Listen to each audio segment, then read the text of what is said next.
आ भी जाता है, फिर आता रहता है। हाई स्कूल तो लगभग इधर उधर होता रहता है ना, मतलब आता जाता है, कहा जाता है कि लेंस के लिए यू भी एफ में संबंध बताइए ना। कभी कभी तो एक नंबर में पूछ लेता है कि लेंस के लिए यू भी एफ में संबंध लिखिए, तो तुमको क्या करना रहेगा, एक डायरेक्ट मनवा लिखना रहेगा 1/v ना माइनस 1/u बराबर 1/f। कोई दिक्कत मतलब पूरा प्रोसेस नहीं करना पड़ेगा? नहीं, अगर एक नंबर में आता है तो सिर्फ आपको यही लिखना पड़ेगा ना। आप लिख दीजिए 1/v माइनस 1/u बराबर 1/f। लेकिन आप इतने पर ही स्टॉप मत हुईए।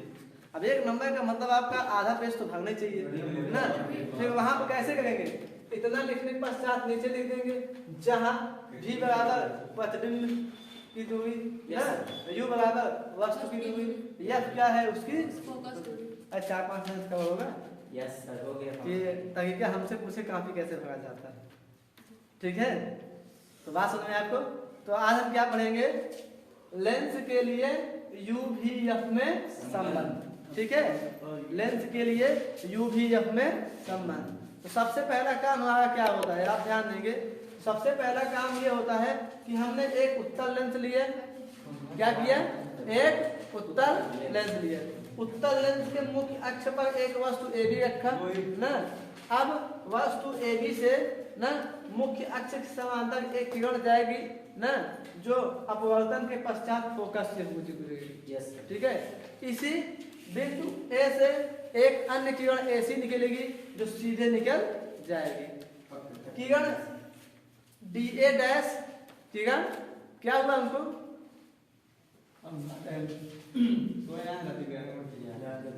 कहो महंगाई ना लगे मुंह हाथ डाल कौन चिंता बा, अरे जो चिंता ना मेरे अरे मुंह वही किरार इसका कौन चिंता नहीं, कौन चिंता बा, करिए अकेले बा।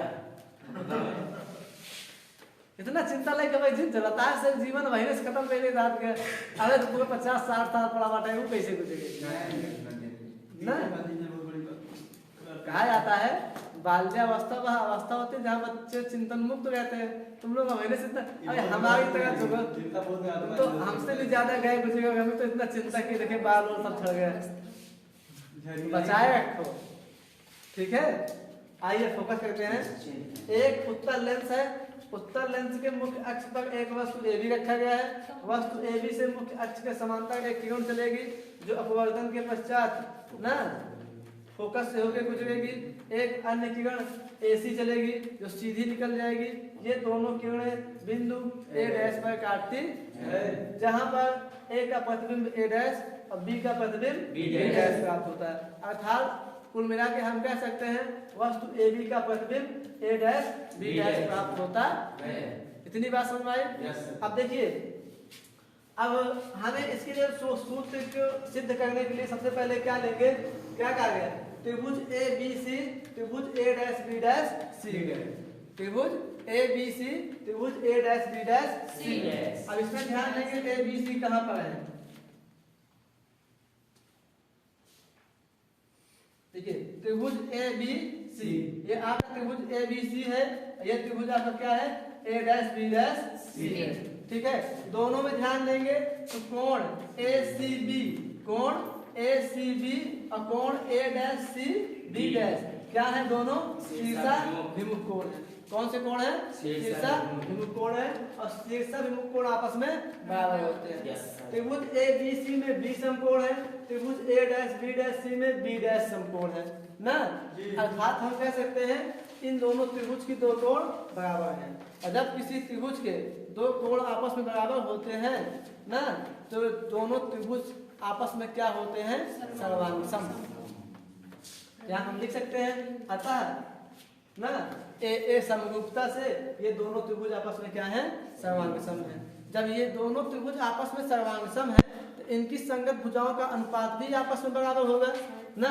संगत भुजाओं का कहने का मतलब यह है, यहाँ लिखा गया है AB बटा A डैश B डैश। अब AB क्या है, इसमें AB इसका लंब है, इसमें A डैश B डैश इसका लंब है ना। अर्थात दोनों का अनुपात बराबर होगा किसके, उसके आधार के ना। आधार इसका क्या है, इसका आधार CB है और इसका आधार CB डैश है। पहला समझ में आया, त्रिभुज ABC त्रिभुज डैश बी डैश आपस में सर्वांगसम है, जब दोनों त्रिभुज आपस में सर्वांगसम है, इनकी संगत भुजाओं का अनुपात आपस में बराबर होगा। वहां से लिख दिया गया कि ए बी बटा A dash B dash, C B बटा सी बी डैश। ठीक, तो जिस प्रकार से त्रिभुज ए बी सी ना ए डैश बी डैश सी आपस में क्या थे, सर्वांगसम थे, उसी प्रकार से त्रिभुज डी सी एफ, त्रिभुज डी सी एफ, त्रिभुज डी सी एफ कहाँ है, ये है ना, त्रिभुज डी सी एफ और त्रिभुज ए डैश बी डैश एफ, ये वाला देखो, ये दोनों त्रिभुज आपस में क्या होंगे, सर्वांगसम होंगे। काहे के लिए भैया, देखिए इसमें ये शीर्षक कोण आपस में बराबर होगा, इसमें ये समकोण है और इसमें ये समकोण है। ठीक, Yes, sir. अर्थात हम कह सकते हैं त्रिभुज डी सी एफ तथा ए डैश बी डैश एफ आपस में समरूप है। ठीक है, जब ये दोनों त्रिभुज आपस में समरूप हैं तो क्या होगा, इन दोनों की संगत भुजाओं का अनुपात भी आपस में बराबर होगा। अर्थात लिख सकते हैं सी डी बटा बी डैश ए डैश सी एफ बटा बी डैश एफ। यहाँ सी डी क्या है ना, सी डी जो है डी सी एफ का लंब है और बी डैश ए डैश जो है ए डैश बी डैश एफ का है। बात समझे, सी एफ जो है डी सी एफ का आधार है और बी डैश एफ क्या है, ए डैश बी डैश एफ का आधार है। बात समझे, लेकिन हम चित्र से जानते हैं बी ए बराबर है सी डी के, चित्र से जानते हैं बी ए बराबर है सी डी के। हम यहाँ पर समीकरण 2 में क्या लिख सकते हैं, बी ए के स्थान पर सी बी लिख सकते हैं। यस सर, बी ए के स्थान, सॉरी यहाँ पर लिखेंगे, ठीक है, सी डी के स्थान पर बी ए लिख सकते हैं, सी डी के स्थान पर बी ए लिख सकते हैं। ऐसा क्यों ना, क्योंकि ये दोनों आपस में बराबर है ना, यहाँ पे क्या किया गया है, क्योंकि बी ए जो है सी डी के बराबर है, जब दोनों आपस में बराबर है, चाहे इसको लिखो चाहे इसको लिखो। अब देखो समीकरण 1 और 2 से इन दोनों का ये वाला पक्ष बराबर है, भी बराबर है, हाँ सर जी, बराबर है ना, Yes. ए बी बटा A dash B dash, A B बटा ए डैश बी डैश। जब इन दोनों के ये पक्ष बराबर हैं तो ये वाले पक्ष भी आपस में क्या होंगे बराबर ना, अर्थात लेफ्ट हैंड साइड बराबर राइट हैंड साइड। ठीक है, जब आपस में बराबर होंगे तो लिख सकते हैं क्या हो जाएगा, सी बी बटे C B dash, C B बटे सी बी डैश बराबर हो जाएगा सी एफ बटे बी डैश। हम क्या जानते हैं, चूंकि बी डैश एफ बराबर क्या होता है, C B dash minus C F. पहले पढ़ दो, डिस्टर्ब करेगा क्लास, खा तो देगा नहीं तुमको। अगर बाई चांस छेद की खाली गेंद तो फालतू बात मत करो, ठीक है। बी डैश एफ बराबर क्या है, C B dash minus C F. जहां बी डैश एफ है वहां क्या लिख देंगे, C B dash minus C F. ठीक है, ये कहां से आ गया, देखो ये है आपका बी डैश एफ है ना, यस सर, तो अगर हम सी बी डैश पूरी दूरी है, सी बी डैश में से सी एफ घटा दे, बची हुई दूरी क्या होगी, बी डैश एफ हो जाएगी। ठीक है, तो यहाँ पे इसको लेंगे। अब देखिए अगर यहाँ तक समझ में आ गया हो, अब इसके बाद कुछ कठिन है नहीं।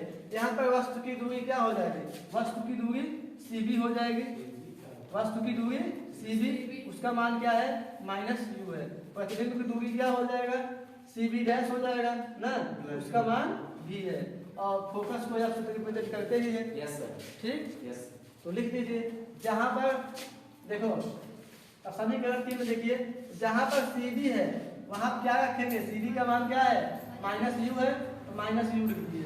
ठीक है, सी बी डैश का मान क्या है, देखो सी बी डैश का मान भी है ना, यस सर, भी रख दिए। फिर सी एफ का मान क्या है, F है। फिर नीचे क्या है, सी बी डैश का मान भी है, सी एफ का मान। एफ, ठीक है, अब इसका तिरछा गुणा कर लो, इसका इसमें कर लो, इसका इसमें, इसका गुणा इसमें करोगे यू भी प्लस यू एफ हो जाएगा, और इसका गुणा इसमें कर लेंगे, क्या हो जाएगा बी एफ हो जाएगा। दोनों पक्षों में यू भी एफ से भाग देंगे। इसमें देखो यू भी से यू भी कट जाएगा तो क्या बचेगा 1 एफ, यू एफ से यू एफ कट जाएगा तो 1 भी, यू भी से वी एफ से वी एफ कट जाएगा तो 1 यू। सर माइनस में है 1 एफ। हाँ, तो जब इसको पक्षांतर करके इस तरफ लाएंगे प्लस हो जाएगा, यस सर, और ये प्लस इधर आएगा तो माइनस, माइनस। अर्थात लिख सकते हैं 1 भी माइनस 1 यू बराबर 1 एफ। यही क्या है यू भी एफ में। संबंध इसको सिद्ध करने के लिए 3 चरण याद रखेंगे। पहला आपको जो है ना ए बी सी, पहला A B C, A dash B dash C को समरूप करना है, फिर संगत भुजाओं का अनुपात लिखना है।